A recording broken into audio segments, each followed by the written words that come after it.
जय श्री कृष्ण। प्रत्येक वर्ष माघ मास की शुक्ल पक्ष की पंचमी तिथि को देवी सरस्वती के प्रागट्य के दिन के रूप में वसंत पंचमी का पर्व मनाया जाता है और इस वर्ष 2026 में यह पावन पर्व 23 जनवरी शुक्रवार को मनाया जाएगा। और इस दिन देवी सरस्वती की पूजा के लिए सुबह 7:22 से दोपहर 12:52 का समय हमें प्राप्त हो रहा है।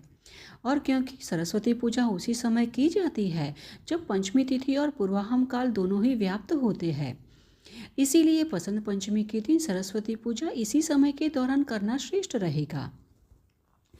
इस दरमियान सरस्वती पूजा, अक्षर अभ्यास और पढ़ाई से जुड़े कार्य शुरू करना अत्यंत शुभ माना जाता है। और अगर आप अपने बच्चे की शिक्षा एवं अध्ययन का शुभारंभ करना चाहते हैं तो इससे अच्छा कोई दिन नहीं होता। वसंत पंचमी का अवसर सभी शुभ कार्यों के लिए भी उपयुक्त है। इस दिन कोई भी मुहूर्त देखे बिना ही अगर किसी अच्छे कार्य, शुभ कार्य की शुरुआत की जाए तो भी वह सफल होता है।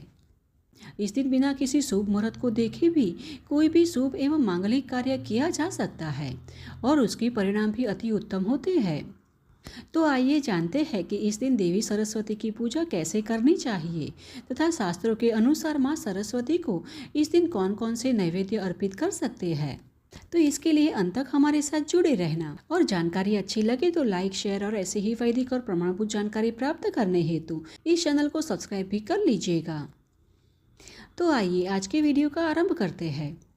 देवी भागवत में वर्णन किया गया है कि देवी सरस्वती का पूजन एवं शिक्षा प्रारंभ करने का दिन प्रतिवर्ष माघ माह की शुक्ल पंचमी होता है। इसीलिए उससे एक दिन पहले सरस्वती की पूजा करने के लिए इस दिन प्रातः सूर्योदय से पहले उठ जाए, पवित्र स्नान और शुद्धि करने के बाद अपने दैनिक कार्य को पूरा करके कलश स्थापना करनी चाहिए। उससे पूर्व सर्वप्रथम गणेश जी की पूजा करनी चाहिए, फिर देवी सरस्वती की पूजा की जाती है। तो इसीलिए माघ शुक्ल पूर्व विद्या पंचमी को उत्तम वेदी पर वस्त्र बिछाकर अक्षत से अष्टदल कमल बनाए, फिर उसके अग्रभाग में गणेश जी की स्थापना करें और पास में देवी सरस्वती का चित्र या प्रतिमा की स्थापना करें। साथ ही कलश को भी स्थापित करें और हाँ, जौ व गेहूं की बाली के पुंज को जल से भरे कलश में डंठल सहित रख कर स्थापित करना चाहिए। इसके पश्चात सर्वप्रथम गणेश जी का पूजन करें। उसके पश्चात कलश और देवी सरस्वती का षोडोपचार संस्कार से पूजन करें, जिसमें सुगंधित सफेद पुष्प, सफेद चंदन, नया सफेद वस्त्र, शंख, सफेद पुष्पों की माला, सफेद हार और सफेद रंग के आभूषण भी अर्पित कर सकते हैं। देवी सरस्वती का मंद स्मित है, अति मनमोहक उनका रूप अत्यंत सुंदर, आकर्षक और कृपालु है। करोड़ों कांति युक्त चंद्रमा उनके देह को सुशोभित करते हैं। उनके हाथों में वीणा और पुस्तकें सुशोभित है, जिनकी पूजा ब्रह्मा, विष्णु और महेश भी करते हैं। मनुष्य, मनु और ऋषि श्रद्धा पूर्वक उन्हें प्रणाम करते हैं। ऐसे ही परम कृपालु देवी सरस्वती को इस दिन मूल मंत्र के साथ नैवेद्य अर्पित करके उनका स्तवन करना चाहिए। वेदों में वर्णित विधि अनुसार इस दिन देवी सरस्वती को इस प्रकार नैवेद्य अर्पित किया जाता है। नैवेद्य में निम्नलिखित वस्तुएं अर्पित की जा सकती है, जैसे कि मक्खन, दही, दूध, कच्चा चावल, तिल के लड्डू, गन्ना, गन्ने का रस, गुड़, शहद और सूप पदार्थ, चीनी, सफ़ेद अनाज और हाँ, उसमें उबले हुए अनाज न लें, परंतु सभी प्रकार के अनाज कच्चे ही लेने चाहिए। साथ ही पौना, लड्डू, घी, हविष्यान, जौ और गेहूं का आटा घी के साथ, मंगल का आटा, पके और सूखे केले का आटा, घी मिश्रित दूध पाक, अमृत समा मिठाई, नारियल का पानी, कसेरू, मूली, अदरक, पके केले, पका बीला, बोर और सफ़ेद पुष्प तथा फल, ये सभी वस्तुएं देवी सरस्वती को अर्पण की जा सकती है।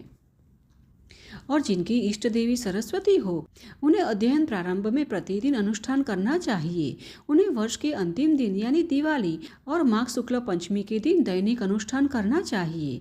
देवी का मूल मंत्र वैदिक मंत्र है, श्री ह्रीं सरस्वती स्वाहा। यह सर्वश्रेष्ठ मंत्र है। यह सभी कार्यों में सभी के लिए उपयोगी होता है, क्योंकि श्री में लक्ष्मी निवास करती है, हिम माया का बीज है, सरस्वती और स्वाहा मंत्र के अंतिम शब्द है। अतः यह मंत्र कल्प वृक्ष के समान तेजस्वी है।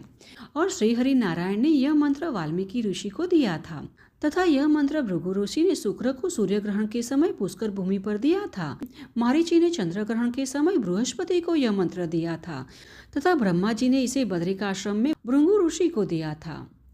जरकतारु ने इसे क्षीर सागर के पास ऋषि आस्तिक को दे दिया था।